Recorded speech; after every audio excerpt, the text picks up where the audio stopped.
ఈయన పేరు విశ్వనాథం, రిటైర్డ్ ప్రభుత్వ ఉద్యోగి. ఈయనకో కొడుకున్నాడు. ఈ మధ్యనే పెళ్లి సంబంధాలు కూడా చూస్తున్నాడు. చంద్రశేఖర్ నా ఫ్రెండ్ ఉన్నాడు, వాళ్ళ అమ్మాయి చాలా బాగుంటుంది నాన్న. అమ్మాయి చంద్రశేఖర్ లేదు, చింతకాయ లేదు. నువ్వు గమ్మునే ఉండు. నేను చెప్పేది ఒకటే నాన్న, మిమ్మల్ని నాకంటే బాగా చూసిన అమ్మాయి వస్తే స్పాట్లో పెళ్లి చేసుకొచ్చేస్తాను. ఇంకెప్పుడు ఆ పెళ్లి పేరు ఎత్తదే.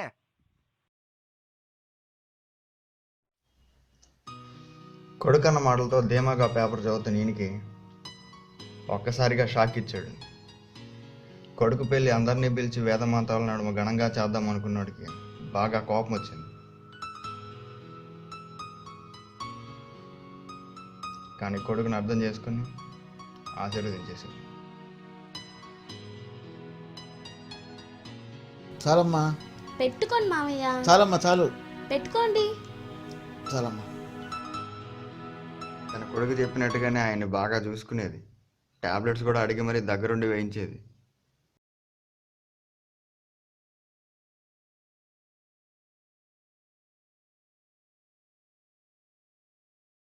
చాలా బాగుందమ్మా వంట, చాలా థాంక్స్ బాగా మామయ్య. చేశావు.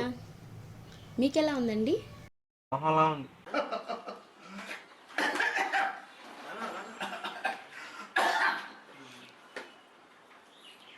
మొదట్లో మామయ్య మీద అతిగా ప్రేమ చూపించే ఈ అమ్మాయి రాను రాను టీవీ సీరియల్లో కోడల్లాగా ప్రవర్తించడం స్టార్ట్ చేసింది. నాన్న ఇప్పుడు మామయ్యకి కోడలికి వాళ్ళకి తెలియకుండానే గొడవలు స్టార్ట్ అయిపోయాయి. ఇద్దరూ ఒకరి మీద ఒకరు కంప్లైంట్ చేసుకునే స్థాయికి వెళ్ళిపోయారు. నాకు శాలరీ వచ్చింది. నా ఫస్ట్ మంత్ శాలరీ నేను మీకు ఇస్తున్నాను. థ్యాంక్స్ నాన్న. తిన్నారా? తిన్నాను. నాకు తెలిసి మీరేం తినంటారు. అట్లీస్ట్ పాలన తాగండి, తాగండి. నాన్న, ముందులాగా నా దగ్గరకు రావడం లేదు, సరిగా మాట్లాడడం లేదు, ఏమైంది? అలాంటిదంతా ఏం లేదు నాన్న, అవన్నీ ఏం లేదు. చిచి, నా పైన ఏమైనా చెబుతుందా కోళ్ళు? అవన్నీ ఏం లేదు. అవన్నీ ఎందుకు, మీరు గుమ్మని కామ్గా పాలు దగ్గర పడుకోండి, ఓకేనా? తన పద్ధతి ఏమి నచ్చలేదు నాన్న. ఆయన దానికి కాదు దానికి చీదరించుకుంటా ఉంది నాన్న.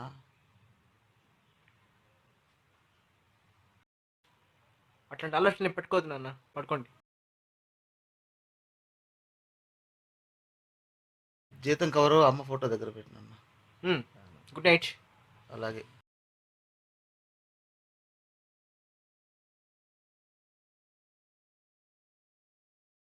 ఏమండి, శాలరీ వస్తే శారీ కొనిస్తానన్నారు కదా, వచ్చిందా? ఫస్ట్ మంత్ శాలరీ మా నాన్నకి ఇచ్చాను, వెళ్ళి తీసుకో. అదేంటి మావయ్యకి ఎందుకు ఇచ్చారు? చూడు, నీకు ఒకటి చెప్పాలి. నేను ఎత్తున్నప్పుడు మా అమ్మ చచ్చిపోయింది. నేను అప్పుడు అమ్మ అమ్మని ఏడ్చేవాడినంట ఆ రోజుల్లో. అప్పుడు మా నాన్న నన్ను చేసి పెంచాడు. ఇవన్నీ నాకెందుకు చెప్తున్నారు? నేను చెప్పింది నువ్వే, చెప్పింది నువ్వు ఫస్ట్. ఇన్ని రోజులు నాకు అమ్మలేని విషయం నాకు ఎందుకు గుర్తు రాలేదు, నాకు అసలు ఆలోచన రాలేదు. నా కోసం ఎంత ఖర్చు పెట్టాడు. ఆఫ్టర్ లేదు కూడా చేయలేను నేను. చెప్పు. అయినా కానీ మీరు నాకే కదా ఇవ్వాలి, మావయ్యకి ఎలా ఇస్తారు? కర్మ. గమ్మున పడుకో నువ్వు, ప్లీజ్ పడుకో.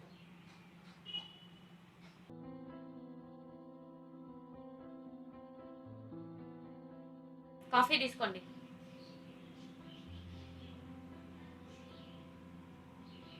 ఏమ్మా, ఇంత చక్కెర వేసావు, షుగర్ పేషెంట్ తెలీదా? తాగితే తాగండి, లేకపోతే ఆడ పాడండి.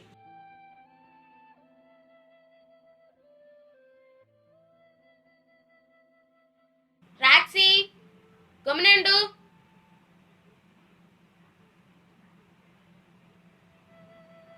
రాక్సీ,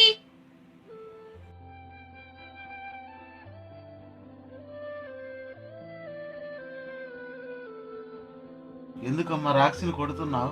ఇంట్లో ఉన్న కుక్కలన్నీ మరుగుతూ ఉంటే కొట్టకుండా గమనే అంటారా? ఊరికి అరుస్తుందా? ఆకలి వేస్తే అరుస్తుంది. ఇదేమన్నా సత్రమా? కుక్కలకి, అడ్డమైన కుక్కలకి, పిచ్చుకలకి అన్నిటికీ తిండి పెట్టడానికి డబ్బులు ఎక్కడి నుంచి వస్తున్నాయి అనుకుంటున్నారు?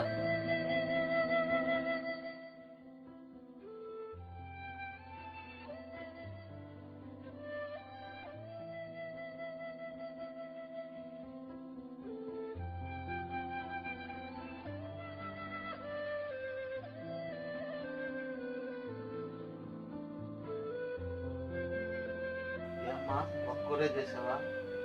ఒకటి కాకుండా ఇంకెన్ని చేస్తారు? 10 కూరలు చేస్తారా? ఏయ్, ఏం ఎక్కువ మాట్లాడుతున్నావు?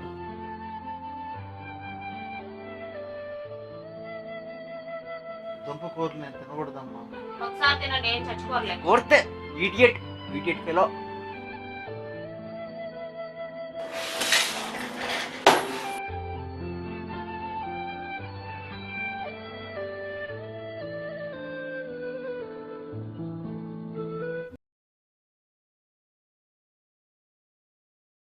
ఏంటన్నాయి అసలేంటిది? ఆఫీసు టెన్షన్స్, ఇంట్లో టెన్షన్స్, అసలేంటన్నా ఇది? భరించలేకపోతున్నాను నేను. కాబట్టి నాన్న, నేను ఒకటి డిసైడ్ అయ్యాను. మీరు చేయలేవండి. నేను మిమ్మల్ని వృద్ధాశ్రమంలో చేర్పించాలనుకుంటున్నాను. అలాగే నాన్న, నీ ఇష్టమే నా ఇష్టం. నీ ఇష్ట ప్రకారం వృద్ధాశ్రమంలో చేరుతాను తప్పకుండా. అంతకుమించి నేనేం చేయలేను. నీ మనశ్శాంతి కోసం ఏ త్యాగానికైనా సిద్ధం. ఎప్పుడు వెళ్తాం నాన్న? రేపు వెళ్దాం. చిన్నప్పటి నుంచి తల్లి తండ్రి అన్నీ తాను ఎల్లారు ముద్దుగా పెంచుకున్న ఆ పిల్లవాడు ఎన్ని కష్టాలు వచ్చినా లేటు వయసులో తన బాగోగులు చూడాల్సింది పోయి వృద్ధాశ్రమానికి పంపడానికే సిద్ధమయ్యాడు.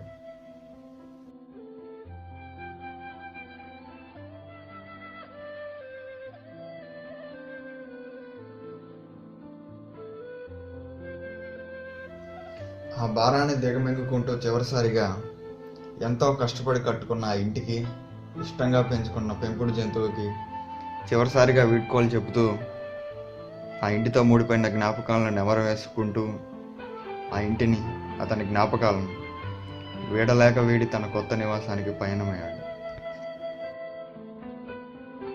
వెళ్ళొస్తానమ్మా.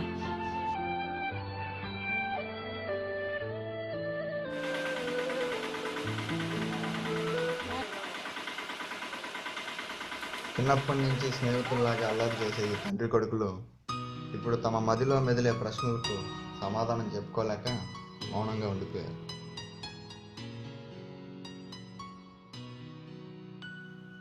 ఏమీ చేయలేని నిస్సహాయ స్థితిలో వృద్ధాశ్రమంలోకి అడుగుపెట్టాడు.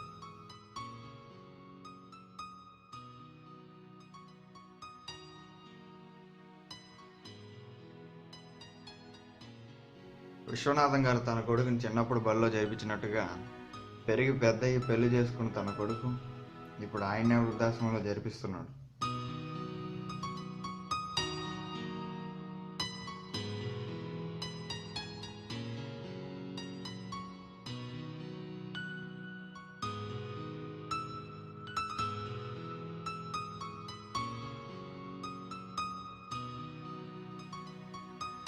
తన కొడుకు గురించి ఆలోచిస్తూ కూర్చున్న విశ్వనాథం గారిని గమనించి ఒక వ్యక్తి వచ్చి కుశల ప్రశ్నలు వేశాడు.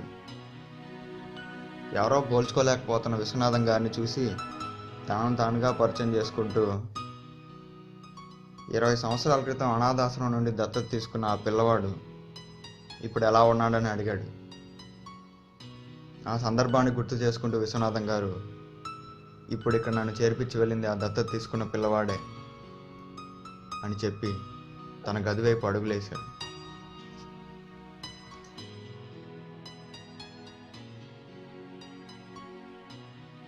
దేవుడున్నాడో లేదో తెలియదు కానీ మనకు జన్మనిచ్చిన తల్లిదండ్రులు మాత్రం నిజంగా దేవుళ్ళే.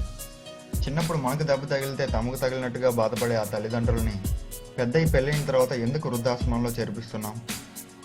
ఏదో 2 మాటలు అని ఉండొచ్చు, ఇంకా మాట్లాడితే కొట్టుండొచ్చు, అంత మాత్రం దానికి వాళ్ళని దూరం చేసుకుంటామా? ఆలోచించండి.